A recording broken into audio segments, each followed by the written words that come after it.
Welcome to Hunter Beyond Time and Space Chapter 52. New Neighbors. Hey, do you know Lu Dezhu from the class next door? These words pierced Nan Gingchen's heart in just 0.001 seconds. Two beautiful female classmates made Nan Gingchen feel like he was in love in an instant. And then, there was nothing more. It was like Cupid wanted to shoot himself with an arrow, but he watched helplessly as the other person changed Cupid's arrow to an RPG missile. It was too sudden.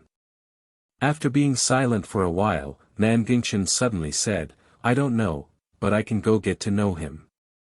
Wang Yun smiled and didn't say anything, instead focusing on organizing her own desk. The two girls didn't bring much to school, just some stationery and textbooks for Chinese, math, and English classes, nothing else. Qing Chen noticed that he didn't recognize most of the labels on their clothes. Although he had a wide range of knowledge, poverty caused him to miss out on the category of luxury goods when storing knowledge. Just how poor were Qing Chen and Nan Gingchen? Well, their friendship could even be used to prove their moral level. Both of them were people who were forced to leave their low-level interests behind. After one class, Qing Chen already knew that Wang Yun and Bai Wan'er were also time travelers. They transferred to this school because of Lu Dezhu. In the 45 minutes of class, Wang Yun couldn't help but look at her arm 6 times, while Bai Wan'er looked at her arm 5 times, all at the countdown position. It's worth mentioning that Nan Gingchen looked at it 21 times. After class, Wang Yun and Bai Wan'er walked outside the classroom. In the corridor, there were already 2 boys waiting there. These were 2 boys that Qing Chen had never seen in school before. One was tall and fair-skinned, wearing a pair of gold-rimmed glasses, giving off an air of sophistication like a villain in a movie. The other was wearing black-rimmed glasses and looked scholarly. The 4 of them whispered and talked in the corridor, attracting the attention of countless students. There were 452 students in the 6 classes on this floor. But when these 4 people stood there, it was as if they were the focal point of the entire floor. Everyone's eyes were forced to turn to them, and then they felt a sense of inferiority in their hearts. The boy with the gold-rimmed glasses seemed to be the leader of the 4 because he spoke calmly and for the longest time, and the other 3 listened. At this moment, Nan Gingchen hurriedly returned to the classroom, lowered his voice and said, "These 4 transfer students are together. I asked the class next door, and the other 2 boys transferred to their class 4 in grade 2. Okay," Qing Chen said, "is there anything else?" The boy with the gold-rimmed glasses is named Hu Xiaonyo. Someone said they saw him driving with 3 others in the morning, Nan Gingchen said. The other boy is named Zhang Tianzhen. Driving? Qing Chen was stunned. They were impoverished teenagers. Have they ever seen classmates driving to school? Isn't this a plot that only exists in dramas? However, Qing Chen suddenly felt that Lu Dezhu was really becoming the target, and perhaps many people would come for those 3 words, Li Shuthong, in the future. And Lu Dezhu would slowly become a vortex center, constantly attracting new time travelers. The whole day, Wang Yun and Bai Wan'er didn't talk much with their classmates. Every time after class, they would go outside to chat with Hu Xiaonyo and Zhang Tianzhen, without giving the local students a chance to get close to them.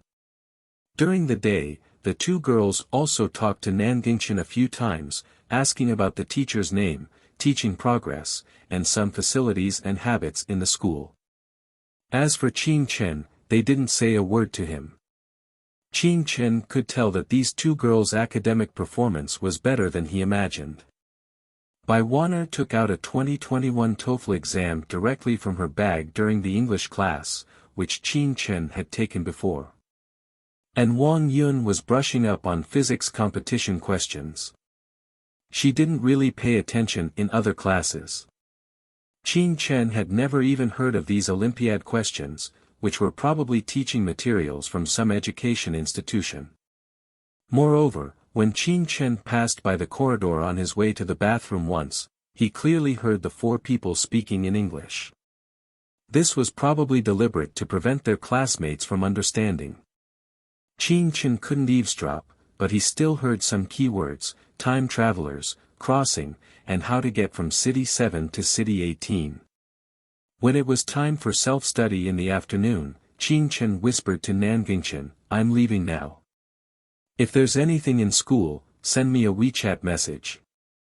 Wang Yun and Bai Waner looked at Qin Chen and one of them asked Nanjingchen, "Did he skip class?" "Yeah," Nanjingchen answered with a sigh. "He's a good student, why did he skip class?" Bai Waner asked in confusion. "That's the privilege of being a good student. The teacher hasn't said anything about him until now," Nanjingchen said. As soon as he finished speaking, he saw Wang Yun and Bai Waner packing up and leaving without looking back. Only Nanjingchen was left, sitting alone in the last row. Nanjingchen looked at the sunset outside the classroom and suddenly felt lonely. Qin Chen walked home and changed into clothes he hadn't worn in a long time, then he went to find a small shop that secretly bought gold from him that he had exploited from Lu Guanyi. Breathing technique consumed too much of his energy, so he had to keep up with his diet. However, he wasn't sure if the gold in the other world would detect any differences from the gold in this world. Although he had tried the water suspension test yesterday, the density on both sides was the same, but he still felt uneasy. The so-called gold suspension test was to hang the gold in water to determine its volume, and then calculate its density by weight. The method was simple. The density of gold at room temperature is 1923 grams per cubic centimeter. If the density is not much different, it is real gold.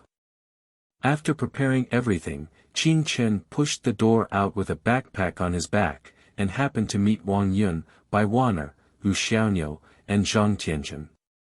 He understood in his heart that his new neighbors were indeed them. Wang Yun and Bai Waner lived on the second floor, opposite Jiang Shui. Hu Xiaoniu and Zhang Tianzhen were across from him. They did come for Lu Dezhu, but if they could also get to know Jiang Shui, it would also be a good choice. This was the only reason why they chose to live in this rundown building. When Wang Yun saw Qin Chen, she was stunned for a moment. She smiled and said, "I didn't expect you to live here too."